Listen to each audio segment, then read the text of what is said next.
राधे राधे दोस्तों, आज हम आपको सुनाएंगे जीवित पुत्री का व्रत की कथा, यानी जितिया व्रत की कथा। अगर आप हमारे चैनल पर नए हैं तो प्लीज हमारे चैनल को सब्सक्राइब करें, वीडियो को लाइक करें और शेयर करें। बहुत समय पहले की बात है, एक गांव के निकट छोटा सा वन था जिसमें बहुत सारे बड़े बड़े वृक्ष थे। उन्हीं में से एक बड़े आम के वृक्ष पर ऊपर घोंसला बनाकर चोलो नाम की एक चील रहती थी और उसके नीचे जड़ के निकट कोटर में श्यारो नाम की श्यारिन रहती थी। दोनों में अच्छी दोस्ती थी। उस वन और गांव के बीच में एक नदी बहती थी। एक दिन दोनों ने देखा, उस नदी के किनारे बहुत सी महिलाएं स्नान करने आईं। उन्होंने स्वयं भी तेल और खली का उबटन लगाया। उसके बाद देवता को भी तेल और खली का उत्सर्ग कर रही थी। यह दोनों आश्चर्य से उन्हें देख रही थी। महिलाओं की बातचीत से पता चला, कल अश्विन मास की कृष्ण पक्ष की अष्टमी को जितिया का पर्व होगा, जिसका आज नहाए खाए है। आज सभी महिलाएं जितवाहन को तेल और खली चढ़ाएंगी।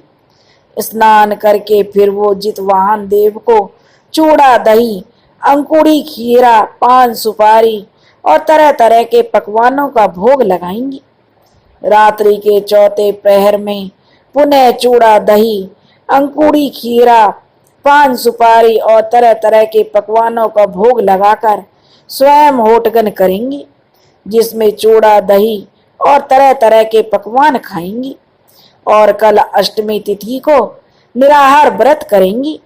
यह व्रत वे अपनी संतान की आयु, स्वास्थ्य और सफलता के लिए करती हैं और जितवाहन देव की पूजा करके उनसे अपनी संतान की रक्षा का आशीष लेती हैं। व्रत के पारण के दिन नवमी तिथि को जितवाहन देव की पूजा करके अन्न जल ग्रहण करेंगी। पारण से पूर्व जितवाहन देव को चावल और अंकुरी, खीरा, पान, सुपारी अर्पण करेंगी तथा सभी पशु पक्षियों को विभिन्न प्रकार के पकवानों का भोग लगाएंगी। यह सब जानकर उन दोनों को बड़ा अच्छा लगा। चील ने कहा, अच्छा है, 2 दिन तो जमकर भोजन मिलेगा। उसकी बात पूरी होने से पहले श्यारिन कहने लगी, देखो चीलो बहन, हम बहुत काम में जो हम सक्षम नहीं हैं। निम्न योनि में होने के कारण मानव योनि कितना अच्छा है, कितना अच्छा लगता है इस व्रत की विशेषता सुनकर। चलो यह व्रत करें और ईश्वर से इस योनि से मुक्ति की प्रार्थना करें। चीलों ने कहा, सही कह रही हो बहन, तुमने हम पशु पक्षी जो निम्न योनि के ही हैं, फिर हमारे लिए इस व्रत का क्या महत्व है? हम भला क्यों करें व्रत? हम कितना भी व्रत करें, हमारी योनि तो यही रहेगी ना। इस प्रकार से चीलों ने उसे कई बार समझाया कि व्रत नहीं करने के लिए, परंतु श्यारिन नहीं मानी। उसने कहा कि नहीं चीलो, मैं तो व्रत करूंगी और तुम भी करो। हम दोनों सखियां व्रत करके जितवाहन देव से अपनी इस पशु पक्षी योनियों से मुक्ति की प्रार्थना करेंगे और इन मानवियों के समान ही पारिवारिक जीवन की कामना करते हुए उनका व्रत करेंगे, तो वह हमें फल अवश्य देंगे। श्यारिन के इस तरह समझाने पर चील भी व्रत करने के लिए तैयार हो गई। उन दोनों ने मानव महिलाओं के द्वारा दिए गए तेल और खली के उबटन को लगाकर स्नान किया और उन्हीं के द्वारा दिया गया भोजन जो पशु पक्षियों के लिए उन महिलाओं ने निकाला था, उसे लेकर अपनी भूख शांत की। फिर अगले दिन व्रत करने के लिए वो तैयार हो गई। प्रातः काल से दोनों का व्रत प्रारंभ हो गया था। संयोगवश उस गांव में जितिया के दिन ही एक व्यक्ति की मृत्यु हो गई, जिसे गांव वालों ने आकर नदी के तट पर जलाया था। बारिश आ जाने के कारण पूरा जलने से पहले ही वो लोग चले गए थे। इसका फायदा उठाकर चील ने जाकर लाश के टुकड़े अपनी चोंच में लेने चाहे, परंतु आग की गर्मी के कारण सफल नहीं हो पाई। तो उसने बगल की नदी से थोड़ा थोड़ा पानी अपनी चोंच में लाकर आग बुझाने लगी। आवश्यकता के अनुसार आग बुझ जाने पर लाश का मांस आग बुझे स्थान पर काटकर जो उसे अपनी चोंच में रख लेती और उड़ती हुई आकर अपने घोंसले में डाल लेती। इस तरह उसने काफी मांस इकट्ठा कर लिया। व्रत का दिन होने के कारण यह काम उसने बहुत सावधानी से किया, जिससे सियारिन को पता नहीं चल पाया। व्रत के दिन दोपहर होते होते चीलों और सियारिन दोनों को भूख लगने लगी। व्रत का महत्व याद करके अपनी भूख को नियंत्रण में रखने का प्रयास और ईश्वर का नाम लेकर वे कह रही थी, परंतु चील भूख सहन नहीं होने पर अपने घोंसले में जमा किए हुए मांस को खाना शुरू कर दी। उसके खाने से कुछ घोंसले में कटर पटर की आवाज हो रही थी, जिसे सुनकर सियारिन ने पूछ लिया, बहन चूलो, यह तुम्हारे घोंसले से कटर पटर की आवाज क्यों आ रही है? क्या तुम कुछ खा रही हो? इस पर चील कहने लगी, ना बहन श्यारो, खाऊंगी कैसे? आज तो व्रत है ना, बस भूखी होने के कारण इधर उधर करवट बदलने पर मेरी हड्डी कटर पटर कर रही है, उसकी आवाज आ रही होगी तुम्हें। इस तरह चूलो व्रत के दिन मांस का भक्षण करती रही और श्यारों ने पूरी श्रद्धा और निष्ठा से व्रत पूरा किया। अगले दिन सभी महिलाओं ने स्नान दान ध्यान करके जो जितवाहन देव की पूजा करके चावल अंकुड़ी खीरा पान सुपारी आदि चीजों का भोग अर्पण करके अपना व्रत पूर्ण किया और विभिन्न पकवानों का जीव जंतुओं को भोग देकर स्वयं भी पारण किया। चूलों और सियारों ने नदी में स्नान कर बिना पारण किए ही जितवाहन देव से प्रार्थना की, हे परमेश्वर, हमने यदि सच्चे मन से यह व्रत किया है तो आप हमें इस पशु पक्षी की योनि से मुक्ति प्रदान करें, हमें मानव योनि में जन्म दें। हमारा जन्म एक ही घर में एक ही माता पिता की संतान के रूप में दें और विवाह भी एक ही राज्य में पास पास हो, जिससे कि हम सदा एक साथ रह सकें। इस जन्म की बात हमें अगले जन्म में भी याद रहे। यह वरदान मांगकर ईश्वर से प्रार्थना करती हुई उन दोनों ने उसी नदी में डूबकर अपने प्राण त्याग दिए।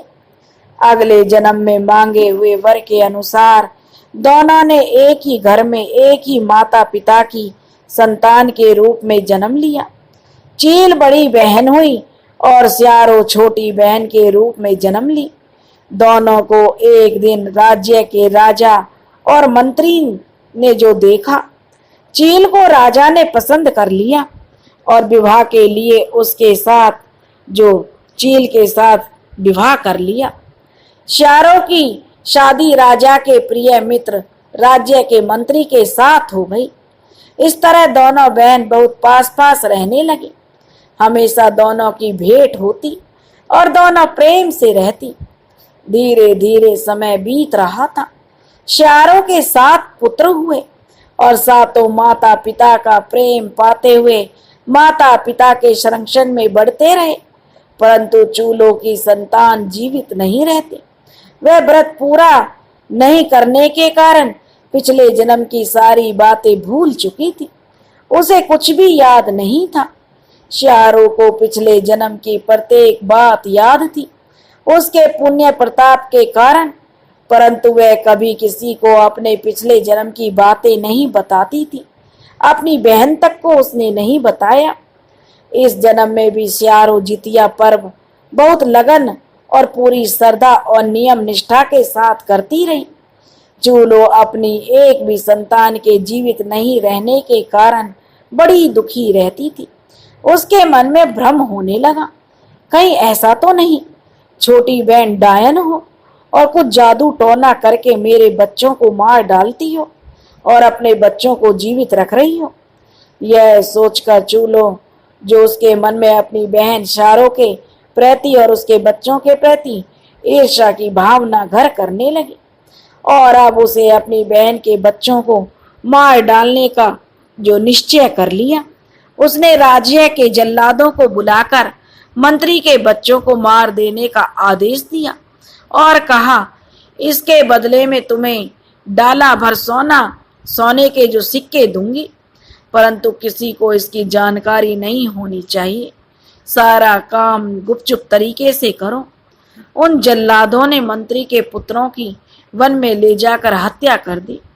आधी रात को उस वन से गुजरते हुए महादेव और पार्वती ने जब बच्चों को मृत देखा तो उन्होंने अपनी उंगली से अमृत छिड़ककर उन बच्चों को जीवित कर दिया। बच्चे जीवित होकर घर वापस आ गए। जब रानी ने बच्चों को जीवित देखा तो वह क्रोधित होकर जल्लादों को फटकार लगाने लगी। जल्लादों ने अपनी सफाई देते हुए बहुत कुछ कहा कि उन्होंने तो इन बच्चों की हत्या कर दी थी, परंतु रानी को विश्वास नहीं हुआ और दोबारा उनकी हत्या कर देने के लिए कहा। इस प्रकार कई बार रानी के प्रयासों जो बच्चों को मरवाने का किया, परंतु हर बार बालक बच जाते। धीरे धीरे वे बालक बड़े हो गए। उन सभी का विवाह हो गया। रानी का प्रयास अभी भी जारी रहा बालकों को मरवाने का। हर बार उन बालकों को फिर से जीवित पाकर रानी ने जल्लादों से कहा, मुझे विश्वास नहीं होता तुम उनकी हत्या कर रहे हो, इसलिए इस बार उनकी हत्या के बाद तुम उनका सिर काट कर ले आना और मिट्टी की कटिया में जो उनके खून भरकर ला देना मुझे। एक दिन मंत्री के सातों बेटे वन में शिकार खेलने के लिए गए हुए थे। एक साथ सातों भाई, तो वहीं पर उन जल्लादों ने उन सातों भाइयों की हत्या कर दी। उनके शरीर से निकला हुआ खून उन्होंने अलग अलग 7 कटिया में भर लिया और सातों के सिर भी काट कर ले आए और यह सामग्री उन्होंने रानी को दे दी। रानी ने 7 चंगेरा में अलग अलग एक एक सिर और खून से भरा एक एक कटिया रखकर उनका जो भार तैयार करके संदेश के रूप में अपनी बहन के घर भिजवा दिया। अब वह छोटी बहन संदेश प्राप्त होने पर रानी की बहन जो स्यारो थी, अपने पुत्र और बधुओं के ने जो उसकी बहुएं थीं, उन्हें अपनी सासू माँ से जब रानी मौसी के घर से संदेश आने की बात कही, तब सासू माँ ने कहा, एक एक चंगेरा तुम लोग अपने अपने कमरे में रख लो, जब बबुआ आएंगे तब खोलकर संदेश तुम लोग खा लेना, अभी बंधाई रहने दो। अपने अपने पति के साथ मौसी माँ के घर से आया हुआ संदेश खाना। आज्ञाकारी पुत्र बहुओं ने एक एक चंगेरा उठाकर अपने कमरे में अपने पलंग के नीचे रख दिया। जंगल में उन लड़कों के सरविहीन सब पड़े हुए थे। अर्धरात्रि में शिव और पार्वती भ्रमण करते हुए उधर से आ निकले। उन लड़कों के शव देखकर पार्वती जी ने जो भगवान शिव से कहा, प्रभु, इनकी माँ जितिया व्रत पूरी निष्ठा से करके ईश्वर से अपनी संतान की आयु मांगती है और उसके पुत्र तो मरे हुए हैं, आप इन्हें जीवित कर दीजिए। भगवान शिव ने उनके सिर और रक्त अपने प्रभाव से उनके कमरे से लाकर उनके शरीर के साथ जोड़ दिया और रक्त शरीर में डाल दिया और अपनी उंगली से अमृत छिड़ककर सातों लड़कों को जीवित कर दिया। उनके कमरे में रखे हुए सिर को नारियल में बदल दिया और जो कटिया में रक्त के बदले नारियल पानी भर गया। मंत्री के सातों बेटे जीवित होने के बाद अपने अपने घोड़ों पर सवार होकर अपने घर वापस आ गए। घर आने के बाद उन्होंने अपनी पत्नी के साथ मिलकर मौसी माँ के घर से आया हुआ संदेश का चंगेरा खोला तो उसमें रखा हुआ नारियल का पानी पी लिया। इधर रानी प्रातः काल से ही बार बार अपनी सेविका को मंत्री के घर भेज रही थी, यह देखने के लिए शायद उसकी बहन की रोने की आवाजें कब आएंगी। लेकिन बहन के घर से रोने पीटने की आवाज आ रही है या नहीं, यह संदेश सेविका के मुख से सुनने के लिए जो रानी बड़ी जोतावली हो रही थी, वह बेचैनी से प्रतीक्षा कर रही थी सेविका से यह सुनने के लिए कि उसकी बहन के घर में उसके बच्चों की मृत्यु हो गई है और उसकी बहन रो रही है उसका पूरा परिवार रो रहा है, परंतु सेविका ने आकर ऐसा कोई संदेश नहीं दिया, बल्कि उसके घर की सामान्य स्थिति और कुशल मंगल होने की बात कही। इससे अब रानी को बड़ा आश्चर्य हुआ, क्योंकि उसने अपने हाथों से चंगेरा में सिर और कटिया में रक्त भरकर बहन के घर भेजा था। अब उसने पूरा विश्वास कर लिया कि उसकी बहन अवश्य ही काला जादू जानती है, जिसके प्रताप से उसके बच्चों को तो वह मार दे रही है, तो वह अपने बच्चों को जीवित कर रखी है। यह सोचकर उसने राज दरबार में जाकर विधिवत इस बात की शिकायत की और अपनी बहन मंत्री की पत्नी को सजा देने की मांग राजा से करने लगी। राजा के द्वारा न्याय करने के लिए मंत्री की पत्नी को भी बुलवाया गया और उससे इस बारे में पूछताछ की गई। राजा के द्वारा जवाब मांगने पर मंत्री की पत्नी, जो पिछले जन्म में स्यारो थी, उसने कहा, महाराज मैं जवाब दूंगी, लेकिन इसके लिए पहले गंगा नदी के शुद्ध जल और गाय के गोबर से आंगन को लिपवाओ। वहां गंगा किनारे की मिट्टी से ठाव करवाकर उस पर 2 कलश में गंगा जल और थोड़े कुश रखे जाएं। राजा ने वैसा ही किया। उसने गोबर और गंगा की मिट्टी और गंगा जल से आंगन को लिपवा लिया और वहां ठाव करवाकर 2 कलश में गंगा जल भरवा कर रखवा दिया। एक पत्तल में थोड़े कुश भी रखवा दिए। अब मंत्री की जो पत्नी को वहां बैठाया गया। मंत्री की पत्नी ने रानी को भी आमंत्रण दिया। उसने कहा, कुश लेकर हम दोनों अपने दांतों को खोदेंगी। अपने दांतों से निकली हुई सामग्री रखें सामने रखे खाली पत्तल में रखेंगी। अपने पास रखे हुए गंगाजल के कलश में हाथ डालकर बाहर निकालेंगी। उसे भी अपने सामने रखे हुए खाली पत्तल में रखेंगी। कलश से जिस किसके हाथ में क्या निकलता है या दांत से क्या निकलता है, यह आप सभी देखिए।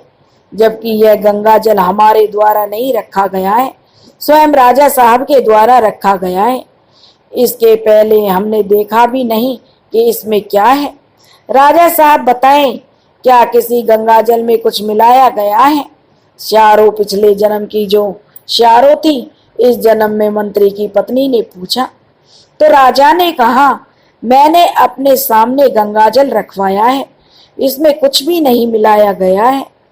मंत्री की पत्नी ने रानी से कहा, अपने दांत कोई कुछ से खोदो। तो दीदी, मैं भी अपने दांत में कुछ से कुरेद रही हूँ। दोनों ने अपने दांतों को कुछ से कुरेदा और दांत से निकली सामग्री को सामने रखे पत्तल पर रखने लगी। रानी के दांत से मांस निकला और मंत्री की पत्नी के दांत से अंकुरी खीरा और छोटे छोटे कण उसके निकले। कलश में हाथ डालकर रानी ने बाहर निकाला। उसमें मांस के छोटे छोटे टुकड़े थे और मंत्री की पत्नी के हाथ में खीरा, अंकुरी, पान और सुपारी मिले। सभी आश्चर्यजनक रह गए। गंगा जल से भरे लोटे में ऐसा जादू कैसे हुआ? राजा के पूछने पर मंत्री की पत्नी ने बतलाया, महाराज, हम दोनों बहनें पिछले जन्म में चील और सियार थीं। यह कहते हुए उसने अपने पूर्व जन्म में किए हुए जितिया व्रत की सारी कहानी सुना दी और फिर कहा, महाराज, मैंने व्रत पूरी निष्ठा के साथ पूरा किया और मेरी बहन ने व्रत अधूरा छोड़ दिया। इसने मांस खाकर व्रत को तोड़ दिया। इसी कारण इसे कुछ भी याद नहीं है। इसी व्रत के पुण्य प्रताप से मेरी संतान जीवित रही और मेरी बहन की संतान जीवित नहीं रह पा रही है, क्योंकि इसने व्रत भंग करके जो भगवान जितवाहन देव को नाराज कर दिया था, इसलिए उसे जितिया का पुण्य फल नहीं मिल पाया। यदि आपको अब भी विश्वास नहीं है तो आप अपने दूत उस वन में भेजकर हमारे आवाज से पता करवा लें। उस वन में एक बहुत बड़ा आम का वृक्ष है, उसमें जाकर देखें। नीचे मेरा कोटर और ऊपर मेरी बहन का घोंसला है। पता करवा ले मेरे कोटर में से और मेरी बहन के घोंसला में से क्या निकलता है। उसने राजा को उस वन का पता और जिस वृक्ष के ऊपर और नीचे इन दोनों बहनों का निवास था उसका पता सभी पहचान जो राजा को बता दी। राजा के दूत वहां गए। वहां ऊपर उन्होंने देखा जो घोंसला था उसमें सूखे हुए मांस के टुकड़े मिले। नीचे सियारों के कोटर से सूखे हुए चावल, अंकुड़ी, खीरा, पान, सुपारी मिले। उन्होंने आकर राजा के सामने राज दरबार में सब कुछ रख दिया और सारी बात बतला दी। मंत्री की पत्नी ने कहा, महाराज, क्या इतने पर भी मेरी निर्दोषिता प्रमाणित नहीं होती? राजा ने मंत्री की पत्नी को निर्दोष प्रमाणित करते हुए उसके पक्ष में फैसला सुनाते हुए उसे सभी आरोपों से मुक्त कर दिया और रानी को निर्देशित किया कि वह अपनी बहन के प्रति किए गए अपराधों के लिए क्षमा मांगे। यदि मंत्री की पत्नी रानी को क्षमादान दे देती है तब तो ठीक है, नहीं तो रानी दंड की अधिकार होगी। रानी अपनी बहन के प्रति किए हुए अपने सभी अपराधों के लिए अत्यंत लज्जित थी। उसके किए कई अपराध तो किसी को मालूम भी नहीं थे। अब वो रानी आंसू बहाते हुए अपनी छोटी बहन को उसने गले लगा लिया और कहा, बहन, मैंने तुम पर जितने आरोप लगाए वह सब ईर्ष्यावश और अपने पुत्र दुख से दुखी होकर लगाया। इसके लिए मुझे क्षमा कर दो। तुम मेरे लिए भी प्रार्थना करो और मैं भी अब से जितवाहन देव की पूजा करूंगी। पूरी लगन और निष्ठा से जितिया का व्रत करूंगी। मेरी और अपनी संतान मेरी नहीं है तो क्या हुआ, राज्य की प्रजा भी तो मेरी संतान है और तुम्हारे बच्चे भी तो मेरी संतान है। अब मैं उन सभी के लिए प्रार्थना करते हुए नियम से जितिया का व्रत करूंगी। इस प्रकार चूलों और सियारों की कथा पूर्ण हुई। सियारों के साथ जैसा हुआ वैसा सबके साथ हो, जैसा चूलों के साथ हुआ वैसा भगवान किसी के साथ ना करें। दोस्तों, अगर आपको यह कहानी पसंद आई हो तो प्लीज़ हमारे चैनल को सब्सक्राइब करें, वीडियो को लाइक करें और शेयर करें। राधे राधे।